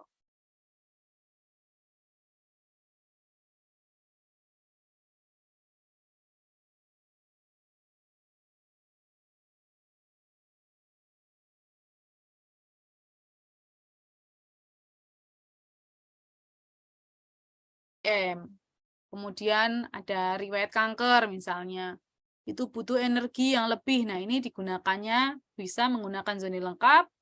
Ini resepnya. Pakai susu full cream, susu skim, ikan tenggiri, telur ayam, wortel, tempe, gula pasir, tepung beras, minyak jagung, dan garam halus. Kemudian ini cara bikinnya gimana gitu ya. Jadi ikannya ini dikukus dulu. Kemudian nanti tempenya dipotong kecil-kecil, kemudian direbus. Wortel juga sama. Wortel sama tempe nanti di blender gitu. Biasanya di blendernya terpisah. Setelah dicampur juga nggak apa sih Bu sebenarnya, gitu ya. Yang penting dipotongnya agak kecil-kecil dulu supaya nanti ketika di blender bisa lebih cepat lumat begitu. Ketika sudah di blender, nanti disaring, tunggu. Udah disaring, nanti dimasukin sama susu full cream, susu skim, dicampur semua, kemudian dipanaskan sebentar. Terus sudah jadi deh. Ketika mau disajikan boleh disaring lagi. Kalau khawatir ya nanti ada yang gerinjil-gerinjil gitu nggih. Seperti itu. Nah, nanti ini akan jadi 100 mili atau 1 liter. Biasanya disajikan untuk 4 kali makan. Jadi 250. Tapi kalau zonanya baru pasang awal, maka boleh juga untuk 5 kali makan 200 kayak gitu. Cara nyimpennya nanti bisa disimpan di kulkas dalam kondisi ditutup gitu nggih. Ini contoh untuk zoni lengkap. Nah, kalau misalnya simbahnya yang didampingi begitu, ternyata ada sakit DM gitu ya. Ini salah satu contoh juga resepnya untuk pasien DM.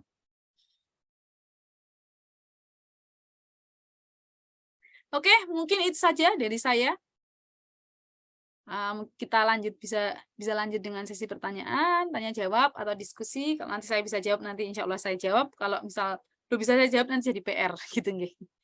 Baik, monggo Mbak Arum. Ya, terima kasih Mbak Pipit untuk pemaparan materinya yang luar biasa. Nah, ini selain untuk lansia juga PR buat saya ya Mbak Pipit yang mempunyai balita. Jadi memang harus pemenuhan gizinya harus kita penuhi ya Mbak. Nah, baik untuk Bapak Ibu semuanya, karena pemaparan materi dari Mbak Pipit sudah selesai, maka saatnya kita membuka sesi pertanyaan. Nah, ini kemarin ada Bunda Ruli nih Mbak Pipit yang udah meruput ya, sebelum Zoom sudah mengajukan pertanyaan. Jadi beliau ini mempunyai ibu itu yang suka makan cake. Dan tadi kan Mbak Pipit sudah menyampaikan ya kalau makan cake sebaiknya dikurangi. Nah, kemudian bagaimana kalau ibunya Bunda Ruli ini itu mengkonsumsi roti gandum atau roti-roti sejenisnya, tapi bukan cake. Nah, itu bagaimana Mbak Pipit? Baik. Nah, ini ada sedikit sharing ya. Sebenarnya ada satu penelitian begitu Mbak yang menarik. Ada makanan-makanan tertentu yang ternyata sebenarnya bukan bisa memanjangkan umur ya, tapi ketika disurvei dari 3.000 lansia, itu ada makanan-makanan tertentu yang bisa seolah-olah menyebabkan panjang umurnya dan lebih rendah umurnya gitu. Ketika di recall begitu ya, ternyata yang umurnya lebih panjang itu dia mengkonsumsi buahnya lebih banyak. Banyak mengkonsumsi buah, banyak mengkonsumsi sayur, kemudian sereal utuh ya, sereal utuh tadi gandum antaranya ya gandum, kemudian beras merah, beras hitam gitu, kemudian konsumsi unggas untuk proteinnya, konsumsi ikan, maupun produk-produk yang rendah lemak. Sedangkan untuk pasien-pasien, bukan pasien ya, lansia yang umurnya lebih pendek begitu, dia konsumsinya lebih banyak daging merah, gorengan, kemudian makanan manis, minuman-minuman yang kalorinya tinggi, jadi minuman kemasan begitu, atau makanan dan juga makanan yang tinggi lemak jenuh. Jadi gorengan lah kalau kita boleh bilang gitu. Nah di sini tadi maunya cake begitu ya, terus mau diganti roti gandum. Nah kalau dibandingkan dua itu mending roti gandum jelas begitu. Karena kalau hilang langsung hilang gitu ya, langsung celing gitu, itu emang susah juga. Bisa dikurangi sedikit-sedikit begitu. Atau misal soalnya kalau cake itu lengkap ya Mbak, cake itu kan identik dengan krim begitu ya. Kemudian gula-gula yang banyak itu emang kalau bisa dikurangi sih. Gitu.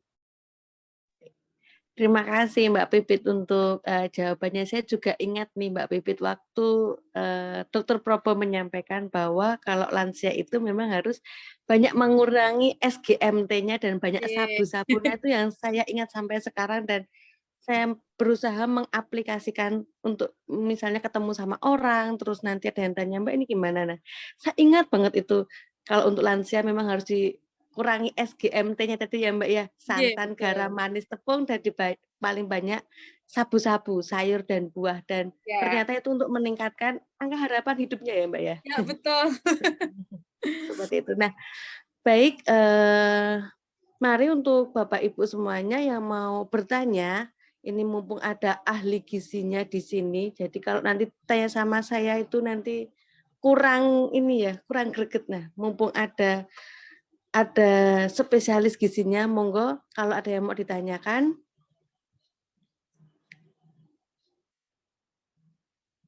Oh ya Mbak Arum, ini sambil nunggu ada yang tanya, ini saya ingin Oh sharing ya. aja. Kalau Bapak dan Ibu misalnya pengen tahu takaran makan begitu nggih, bisa di search daftar bahan makanan penukar. Saya juga ada sebenarnya. Cuman filenya kan beda. Nah, seperti ini tampilannya. Ini nanti memudahkan kita ketika ingin menyusun makanan begitu ya. Jadi sebenarnya saya pengen mengganti nasi misalnya. Itu bisa diganti. Apa sih yang setara dengan nasi? Misalnya nasi 100 gram gitu ya, Mbak. Itu setaranya kalau pengen kentang itu berapa? Kentang bisa 210 gram. Begitu. Saya pengen tak ganti roti tawar. Oh, 2 lembar roti tawar penggantinya. Saya mau makannya sukun aja ah. Nah, itu sukun berarti 150 gram. Itu setara. Dihitungnya secara ini ya, secara rata-rata memang ya.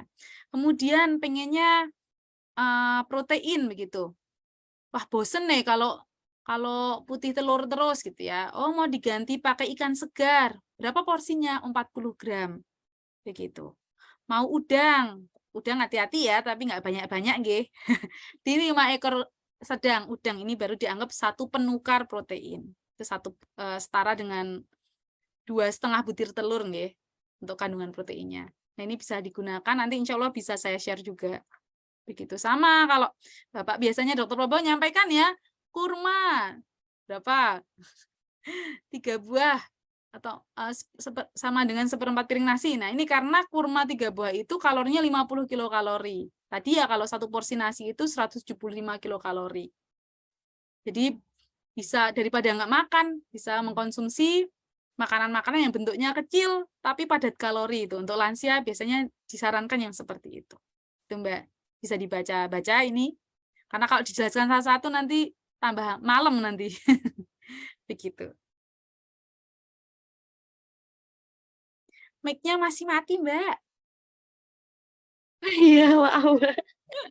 Ini masih menunggu yang tanya ini. Karena ya, monggo Bu Dana kalau ada yang mau ditanyakan. Oke, terima kasih dokter. Ini ada pertanyaan.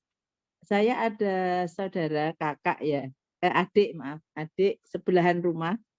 Itu setiap malam itu nggak bisa tidur. Dia baru merasa ngantuk itu setelah subuh.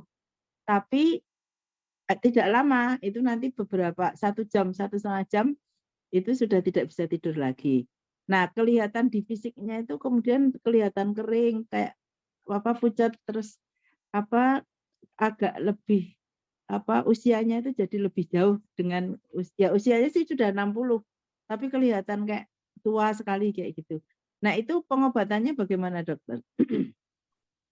Baik, terima kasih Ibu. Ini kebetulan Dokter Probo nanti bisa melengkapi jawabannya karena ini ada kombinasi medisnya ya. Ya. Dari gizinya bisa mengkonsumsi susu, Bu, untuk supaya tidur. Cuman ini perlu dicari tahu. Kalau saya sarannya dicari tahu dulu penyebabnya. Karena bisa saja sebabnya bukan penyakit fisik begitu ya, tapi psikis. Nah, Oh, kalau psikis. kalau psikis berarti misalnya ada pikiran memendam sesuatu begitu, itu harus diselesaikan. Karena kalau itu tidak Nah, selesai sama aja gitu, Bu. Bisa nggak iya, tidur terus gitu. Itu dari iya. saya. Mau Dokter Probo kalau ada tambahan?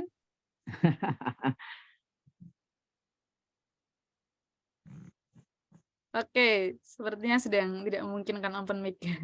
Itu Iya. Bu, jadi harus dicari tahu penyebabnya dulu. Oh, oke. Ya, karena belum tahu penyebabnya kan Bu itu Bu. Saya sebenarnya sudah menanyakan, itu sebenarnya sepertinya sudah tidak ada masalah karena ada 2 anaknya itu sudah sukses semua, sudah menikah semua, tinggal berdua. Nah, untuk kehidupan sehari-hari juga sudah cukup lah.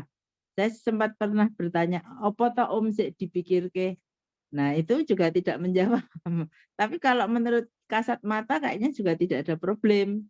Nah, cuma nggak tahu sesuatu yang dipendam yang kita nggak tahu tuh yang sulit ditebak.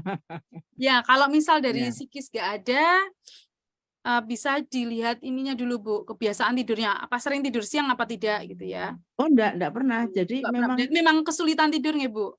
kesulitan tidur. Jadi orangnya itu kecil badannya enggak obesitas, enggak kurus, tapi ya Gedeng ya. normal lah kalau dilihat. Cuma memang setiap hari itu kayaknya dia itu ya kalau orang Jawa bilang utek terus gitu loh. Dia itu selalu sibuk gitu loh, enggak pernah yang mana memperbaiki apa, pokoknya dia itu enggak pernah yang namanya nganggur diem terus apa namanya bengong gitu enggak. Jadi orangnya Aktif ya. sangat aktif kayak gitu. Nah, jadi energik lah. Jadi apa itu kadang-kadang kita juga bingung semuanya udah pada tidur itu dia ini apa ngechat ke grup keluarga itu saiki jam. Nah, terus ada panah menunjuk ke jamnya itu. Mana yang 2, mana yang 1 kayaknya dia itu kesulitan nggak ada temennya. Terus kayak gitu. Nah, saya itu juga apa mau mencari solusi, suruh periksa itu juga nggak mau. Cuma kan kasihan, kayak melihat kasihan saja. Yeah. Nggih, Kalau gitu Dokter. dari makanan yang bisa menyebabkan agak ngantuk itu susu, Bu. Jadi Oh, biasanya nggih. ya di jam agak malam itu minum susu, kemudian kondisinya bisa misalnya jangan yang terang gitu, Bu. Kemudian kalau suka pegang HP itu ketika jam tidur jangan pegang HP. Kayak gitu. Iya, iya, iya, Sekarang iya, kalau iya. dari tenaganya sebenarnya beliau berarti sehat bugar ya, Bu, sebenarnya ya. Sehat. Nggak lemes gitu. Biasanya kan kalau kurang tidur kan Usianya lemes gitu nggih, Bu, nggih. iya, enggak, itu kalau misalnya memperbaiki atap gitu ya naik tangga itu energik sekali. Cuma permasalahan nggak bisa tidur itu yang Tidurnya berapa jam, Bu, ya sehari? cuma mungkin 3 jam aja. Jadi malam itu Agak kurang. kayaknya kayak orang kecapean aja tidur tapi terus bangun. Terus nanti kalau pas kita ke masjid subuhan itu juga dia udah tidur belum Om kayak gitu. Sithik gitu jawabnya. Tapi nanti setelah subuh itu dia ngantuk kayak gitu. Tapi cuma 1,5 jam. Jadi kan berpengaruh nggak itu kalau kekurangan tidur terkait dengan kesehatan? Iya, Bu, sebenarnya berpengaruh karena Iya, ketika tidur itu kan badan melakukan regenerasi ya, Bu, ya. iya. Dan itu lebih baik misalnya memang lebih baik di tempat yang gelap gitu ketika tidur. Jadi Hmm. kalau anak-anak itu ada hormon pertumbuhan yang bekerja begitu ya, Bu. Oh, Aktif iya, iya. ketika sudah deep sleep. Jadi dan dia bekerjanya lebih bagus di jam 1 dini hari gitu. Artinya kan harus tidur sebelumnya. Kalau dia baru Iya, tidur jam 1 kan belum deep sleep. Nah, sama iya. imunitas juga akan lebih meningkat ketika tidurnya cukup begitu. Nah, Minimal 4 jam lah, kalau 3 jam memang masih kurang sih. iya. Kalau dari Saya gizinya pernah baca di Google News itu apa tip untuk bisa tidur bagi orang yang kesulitan tidur itu salah satunya berolahraga di malam hari. Nah, dia udah tak sarankan itu, tapi Iya. aku olahraga ya podo wae. Iya, Kayak biasanya kan itu gitu. supaya capek gitu kan, Bu. Tapi Iya, kalau dari iya. cerita ketoke wis kesel tapi kok ora turu-turu gitu kan. Iya, betul. Ya Kalau kalau dilihat tadi fisik capeknya tuh di siang hari kan dia terus apa utek saja gitu loh. Kalau Iya. dari gizinya tadi Bu bisa dicoba Nah, dikondisikan tempatnya yang nyaman, Kalau Mm-mm. nyaman ada kayak bau-bau yang nyaman itu bisa misalnya pengharum ruangan gitu nggih Bu. Kemudian Oh, dikondisikan yang tempatnya jangan terlalu terang. Kadang soalnya kalau tempat terlalu terang kan kita jadi aktif terus gitu Bu. Jadi on iya. terus. Kemudian gadget-gadget dijauhkan ketika jam tidur. Mm-mm. Boleh didengarkan Musik. suara yang ini Bu, apa, terus-terusan sama gitu. Misalnya kayak air misalnya tik tik tik kayak gitu tuh bikin ngantuk Bu. Oh, Iya, iya. jadi suara yang kayak oh ini udah jam tidur nih kayak gitu. Kalau berulang-ulang kan kayak jadi bosan terus tidur. Iya, iya. Mungkin bisa dicoba dulu Bu. Semoga Oh, nanti iya. bisa. Baik, coba nanti kita sampaikan. Ye, Iya. terima kasih, dokter. Sami-sami Ibu. Ya,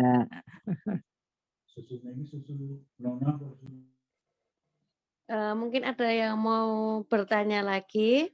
Kalau tidak ada yang bertanya, saya mau bertanya ini Mbak Pipit. Nah, karena Aku mau saya kan bertanya Mbak Aron. oh ya, monggo kalau ada yang bertanya. Mau bertanya ya, mau tanya sama Mbak Pipit nih. Tadi kan di awal materi Mbak Pipit ada penurunan ya Mbak ya, penurunan lansia pada umur-umur tertentu. Nah, dari kebanyakan itu sepertinya wanita lebih menurun Beresiko. dibandingkan pria gitu Mbak. Itu faktor apa ya Mbak? Faktor hormonal Bu. Jadi kalau Hormonal ya? kita ketika masih muda itu kan ada estrogen Bu. Oh iya, ya. Nah, ketika lansia estrogennya hilang, jadi penjaganya hilang. Penjaganya hilang ya, Ya, waduh. itu yang menyebabkan ketika kondisi ini sama Bu, ketika lemak itu juga akan banyak ngumpul pada perempuan. Visceral Oh iya fatnya akan lebih betul. banyak, bisa bertambah 300%, sedangkan laki-laki hanya 100%. Karena tadi hormon estrogennya hilang. Oh iya, Sangat berarti penting kalau sekali. laki-laki tidak berpengaruh dengan penjaganya itu ya Mbak ya? Iya, tetap ada penurunan, Tetap ada. tapi tidak sedrastis perempuan memang. Oke, terima kasih Mbak Pipit. Sami-sami Bu. PR ya Bu, nggak apa-apa Bu. Iya. Terus Ya, ini ya, ada lagi yang mau mumpung masih bertanya? muda ya. Mumpung masih Gimana? muda, kalau yang masih muda itu kalau harus dijaga sejak dini gitu Bu. Jadi nggak bisa, misalnya kan tadi lansia ternyata lemaknya lebih tinggi yang perempuan gitu ya, Perempuan. dibanding ya. Tapi kan penurunan otot gitu itu kan persen sifatnya. Artinya kalau saat ini ototnya lebih banyak, penurunannya besok kan lebih sedikit. Karena Oh persen gitu. turunnya. Ya. Dan itu tidak dibangun ketika sudah tua, tapi sejak muda. Sejak muda. Iya. Kemudian cara mengatasi bagaimana Mbak Pipit? Misalnya sudah terlanjur gitu. Tetap aktivitas sesuai dengan Aktivitas kemampuannya. biasa ya, Ya, sama tetap sesuai makanan dengan yang sehat kemampuannya. berarti ya. Betul. Jangan dipaksakan, tapi nggih sesuai dengan Oh kemampuan. iya. Ya. Terima kasih Mbak Pipit. Sami-sami Bu. Monggo Bu Dana. ya, ini tanduk dokter kalau nggak ada yang nanya.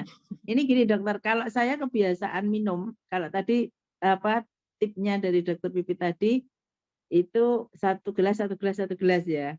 Tapi kalau saya itu kalau minum bangun tidur itu segini dokter. Kelihatan nggak? Nggak kelihatan, tapi Gelasnya, kayaknya gelas jumbo 350 ya, cc. 2 gelas kecil itu mungkin hampir 500 apa ya? Oke. Nggih. Nah, kemudian kadang-kadang kesibukan siang hari itu justru melalaikan saya minum, kadang-kadang seperti itu. Tapi kalau saya hitung 1 hari itu 2 gelas ini lebih. 2 gelas ini lebih. Nah, pertanyaannya apakah harus minum itu harus istilahnya dibagi ya? Tadi seperti jam sekian atau boleh kita istilahnya dirapel. Tapi saya nyaman dokter minum dengan seperti ini. Biasanya saya bangun tidur itu ke kamar kecil terus minum.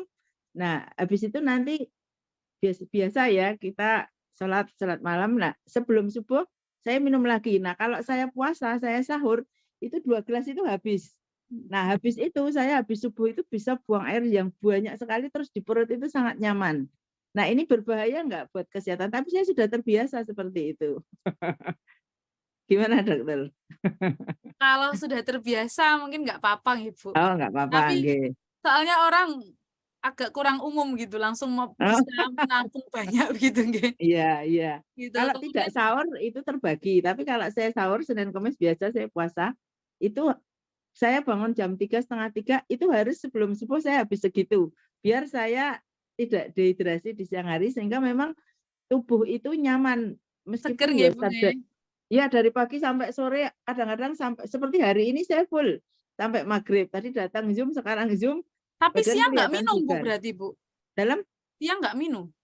ya kadang-kadang saya bawa mineral itu nanti saya sambi tapi kadang-kadang lupa.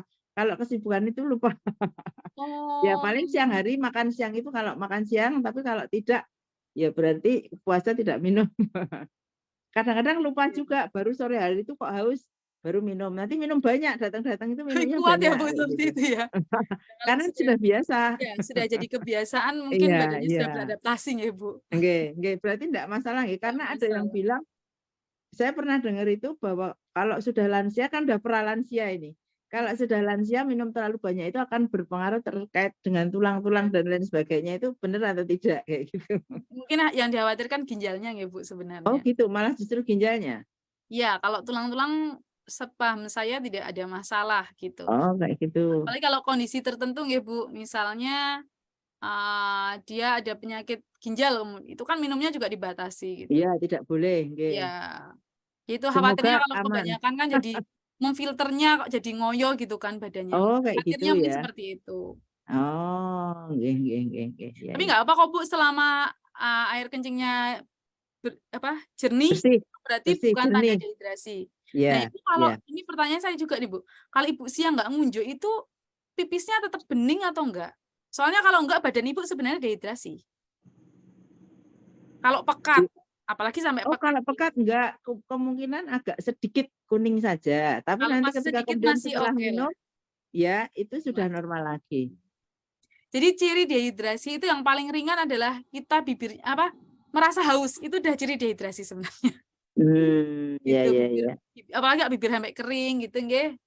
Urinnya sampai berubah warna, beraroma itu biasanya minumnya sangat kurang. Iya. Kalau tadi pagi itu saya keburu karena sekarang subuhnya siang ya.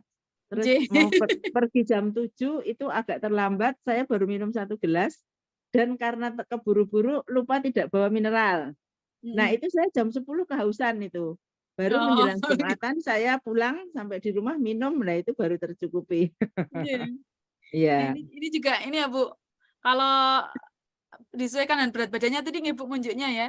Jadi Oh ya. ya jangan-jangan 7 gelas itu masih kurang atau sudah cukup buat Ibu Oh gitu kan. betul, nggih. Hitungan yang itu ya berapa 3%? 30 cc. Bisa Oh 35. 30. Kalau masih lebih muda 35 bisa. Oh, per kilonya ya? Ya. Ya. Oh nggih, baik dokter. Nanti kami susulkan. Nggih, matur nuwun sangat. Sami-sami, Bu.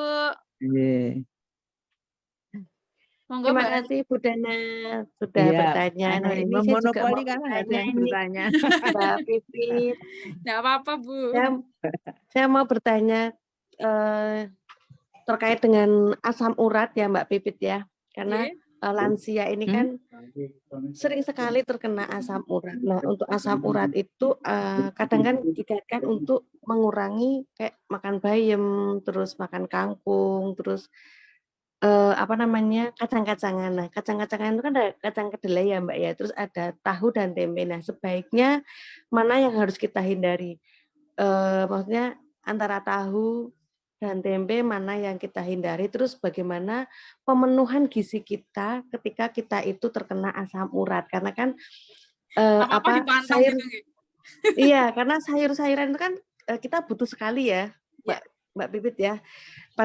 Terus kalau kita cek asam urat tinggi terus dibilang Mbak nggak boleh makan ini, nggak boleh makan itu. Nah, padahal itu kan dibutuhkan untuk tubuh kita. Nah, bagaimana caranya untuk memenuhi kebutuhan tubuh kita walaupun misalnya kita kena asam urat kayak gitu. Terus untuk tahu dan tempe lebih baik yang dihindari yang mana kayak gitu.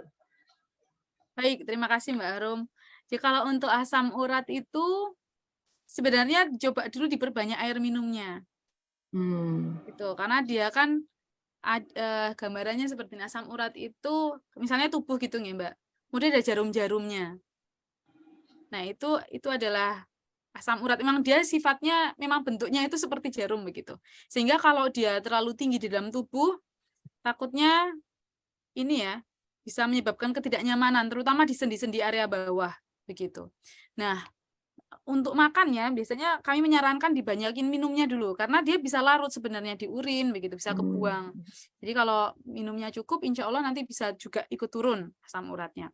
Lalu untuk tahu sama tempe gimana? Sebenarnya tahu tempe itu termasuk kadar asam uratnya yang sedang, Mbak, tidak terlalu tinggi. Bayam itu juga begitu. Jadi bisa dikonsumsi boleh, tapi jangan sering gitu, Mbak. Tahu tempe itu masih boleh, tapi jangan sering-sering. Jadi orang ambedino gitu. Gitu. Justru yang dikurangi kayak jamur kuping itu dikurangi. Itu tinggi maksudnya. Kemudian jeroan gitu nggih, sarden. Kemudian unggas-unggas gitu. Biasanya dia akan tinggi di protein memang. Jadi kalau proteinnya tinggi biasanya asam uratnya juga tinggi. Gitu, Mbak. Jamur itu kadang yang orang-orang nggak tahu, oh jamur tuh ya toh, Mbak? Ya gitu. Kaldu itu juga tinggi ya. Asam uratnya. Jadi kalau Termasuk kaldu jamur itu ya. ya karena dari jamur gitu. Sebenarnya kaldu daging sih yang di sini yang dimaksud. Tapi kalau jamurnya jamur kuping juga tinggi, Mbak, ternyata asam uratnya. Masuk yang tinggi begitu. Jadi memenuhinya Terima kasih. kalau misalnya sayur bisa yang sebenarnya bayam itu yang bikin menyebabkan asam urat tuh karena batangnya gitu loh, Mbak. Karena apa sih namanya tuh?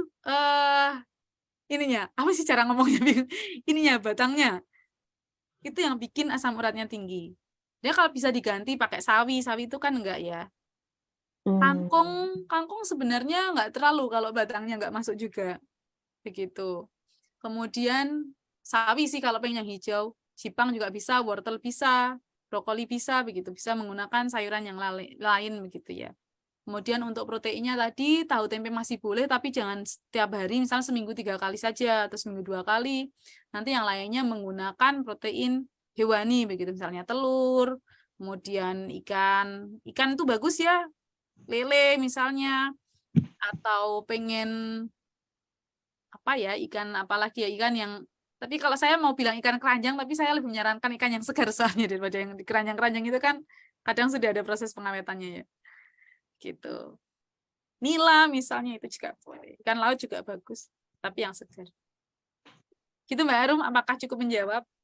Ya, terima kasih sekali Mbak Pipit. Nah, ini bisa menjadi apa ya? Tambahan ilmu buat saya ketika nanti saya melakukan cek kesehatan ya Mbak ya.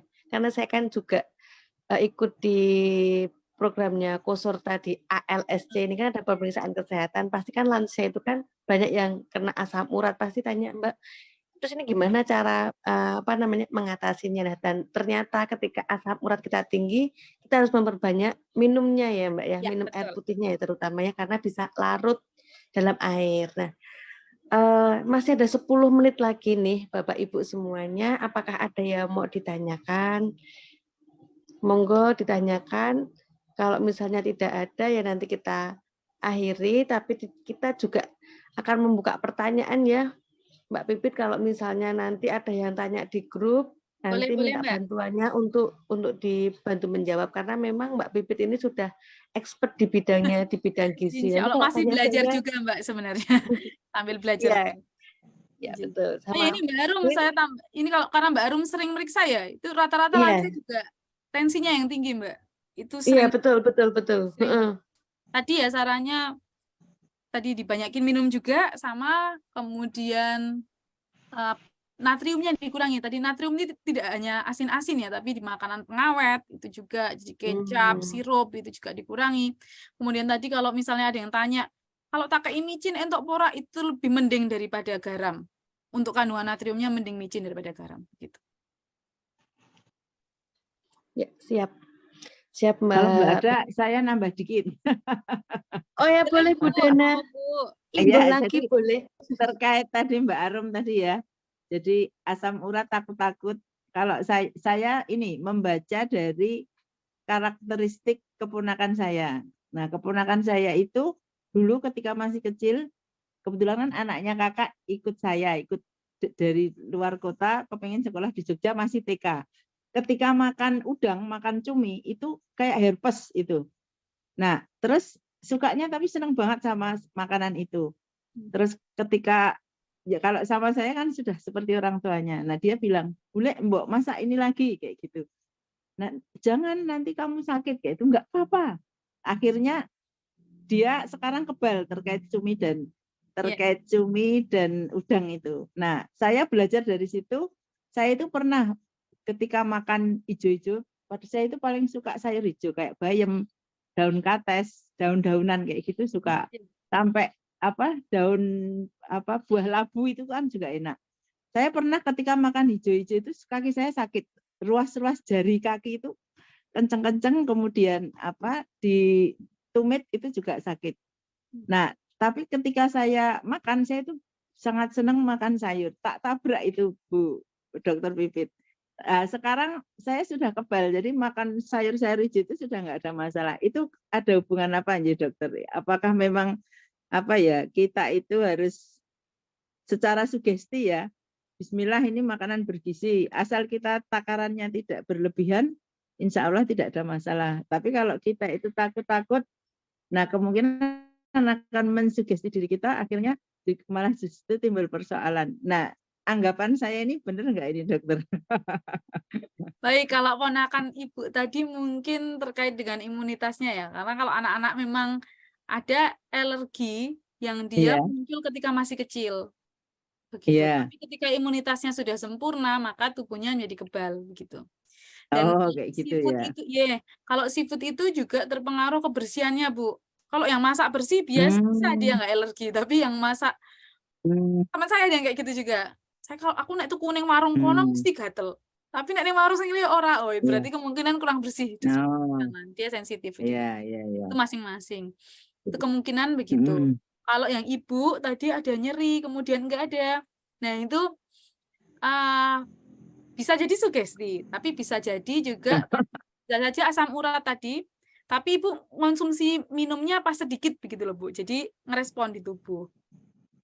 Oh, Bisa jadi seperti itu. Iya, Karena kita nggak iya, melihat secara ini nggih, sayur apa yang dikonsumsi, kemudian sama atau iya, tidak, jumlahnya seberapa, kondisi iya. lainnya bagaimana, begitu. Begitu, Bu. Karena sekarang itu banyak orang menolak sayuran ya. Kadang-kadang ketika lagi berbincang-bincang saya dengar tuh, saya selalu meresponnya seperti itu. Yang penting kita makan itu bismillah, niat, asal takarannya tidak berlebihan, insya Allah nggak ada masalah. Iya, Bu. Pede saja ini dokter. Oke. Tapi memang betul kalau untuk lansia-lansia apalagi yang susah makan tadi ya, seperti yang saya sampaikan juga, bisa Iya, berkolaborasi dengan dokter kayak misalnya asam urat, tapi dia harus makan gitu, sukanya sayur tok. Seharusnya nggak boleh ya kalau sayur tok, nanti kalorinya juga nggak banyak soalnya nggak Bu. Jadi misalnya makan iya, nasi maunya dicampuri sayur begitu, tapi asam uratnya tinggi ya nanti kombinasi pakai obat. Kayak gitu kan ada obat yang bisa iya, gitu. iya. Daripada nggak makan Satu sama lagi ya sekali. dokter. Nggih. Iya. Satu lagi dokter, ini Apa, terkait Bu? malah jadi konsultasi pribadi ini. 10 menit sudah lebih belum Mbak Rom? Masih 5 menit Jadi sebenarnya. gini dokter, saya dulu itu termasuk golongan obesitas. Berat badan saya 86. Nah sekarang di kisaran angka 70, tapi karena memang paha sampai kaki saya itu besar, jadi beratnya di situ, kalau badan tidak. Tingginya Nah saya berapa, Bu? mulai badan saya turun sampai 16 kilo, itu karena saya kemudian tidak mengkonsumsi nasi. Dari tahun 2017 sampai sekarang. Nah, tetapi beberapa waktu yang lalu itu ada yang mengatakan bahwa nasi itu juga penting. Nasi itu juga ada vitamin B yang itu Ya. berfungsi untuk kesehatan tubuh. Nah, saya ini selama ini merasa nyaman karena secara signifikan perubahan berat badan saya jadi berkurang. Kemudian saya nyaman ketika sholat, duduk berlama-lama, itu juga tidak ada masalah. Kalau dulu kan duduk di bawah itu 5 menit ada bergesernya udah 10 kali. Nah, itu bagaimana dokter itu terkait dengan asupan nasi itu? Iya, Bu, matur nuwun, Bu. Jadi nasi itu kan sebenarnya masuk golongan karbohidrat. Nah, itu bisa kehadirannya bisa diganti dengan karbohidrat yang lain. Misalnya, Ibu stop makan nasi tapi masih makan kentang. Ibu masih makan umbi-umbian, masih makan jagung, itu sebenarnya terkompensasikan dengan di situ gitu. Artinya nggak masalah. Tapi untuk tadi pertanyaan ada vitamin B-nya betul, memang di nasi itu ada vitamin B ya Bu ya. Yang kalau dulu kita sering dengar beri-beri gitu nggih penyebab bisa Oh ya. Tapi kalau sekarang itu kan bisa ini ya Bu.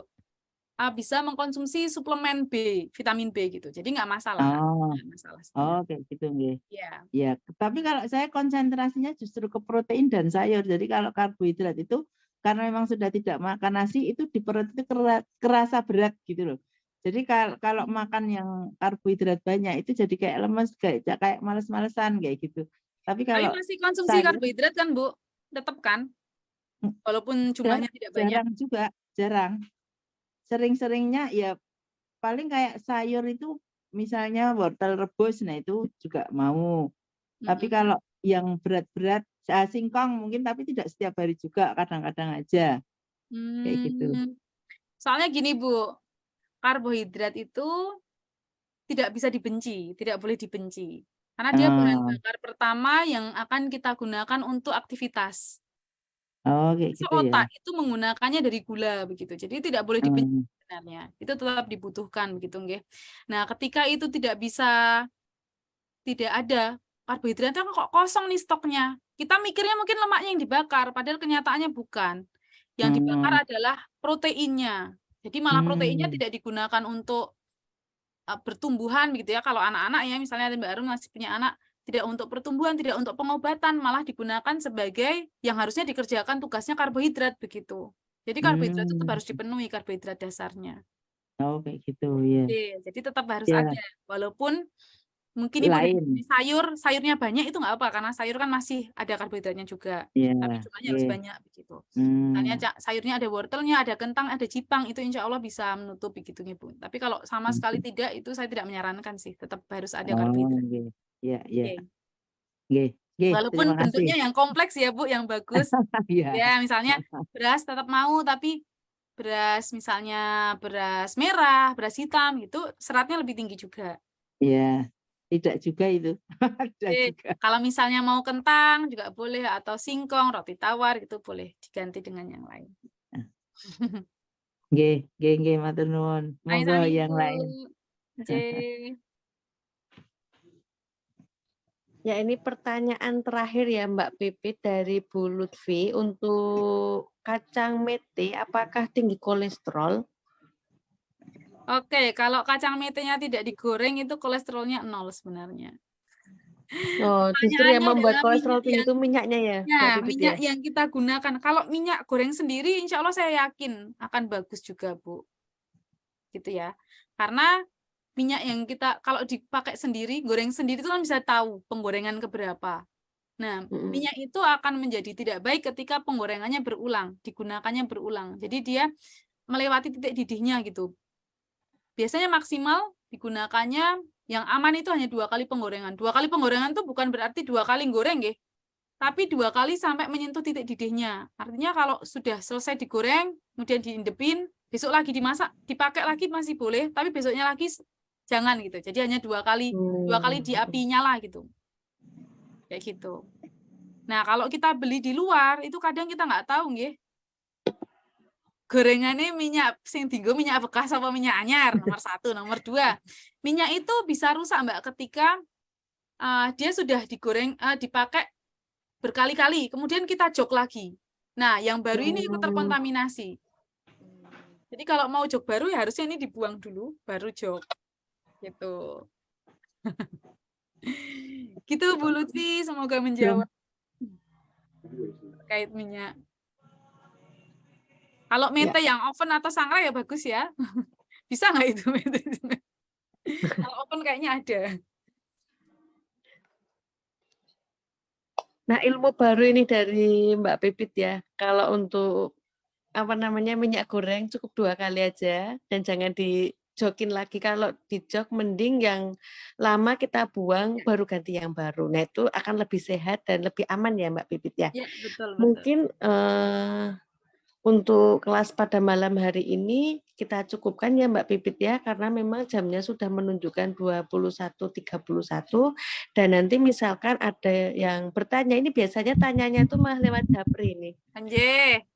Nah, nanti bisa saya ini ya Mbak ya, saya sambungkan ke Mbak Pipit untuk membantu menjawab. Nah, alhamdulillah untuk kelas hari ini sudah berjalan dengan lancar dan banyak sekali materi yang sudah diberikan sama Mbak Pipit dan pastinya itu sangat bermanfaat dan penting sekali untuk kita semua, selain untuk anak kita, diri kita, dan orang tua kita. Nah, tadi ada beberapa hal yang harus kita perhatikan ketika kita memberikan makan kepada lansia, yaitu pertama kita lihat dulu kondisi dari fisiknya, apakah giginya sudah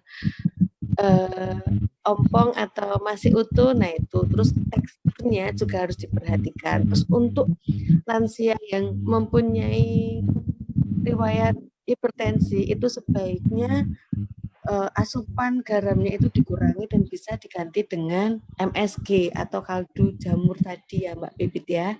Dan kemudian untuk nutrisi yang dipenuhi sekarang isi piringku yang dimana isinya itu ada karbohidrat, ada protein bisa dari hewani maupun dari nabati, kemudian jangan lupa buah dan sayur. Nah, semoga untuk materi pada malam hari ini bisa bermanfaat untuk kita semua dan kita bisa aplikasikan di rumah atau kita bisa mengedukasi ke orang-orang terdekat kita. Misalnya kita aktif di Posyandu, nah kita bisa memberikan edukasi kepada lansia-lansia di sana agar nantinya bisa mengetahui bagaimana cara memenuhi kebutuhannya. Nah, mungkin dari kami cukup sekian, dan karena tadi kelas kita awali dengan basmalah, maka kelas pada malam hari ini kita akhiri dengan membaca hamdalah. Kita mulai alhamdulillahirabbil alamin. Nah, kurangnya apabila ada kekurangan dari kita, saya selaku hostnya pada malam hari ini memohon maaf yang sebesar-besarnya. Dari kami cukup sekian. Wassalamualaikum warahmatullahi wabarakatuh. Waalaikumsalam warahmatullahi wabarakatuh. Terima kasih Mbak Arum dan ibu-ibu semua. Semoga sehat selalu.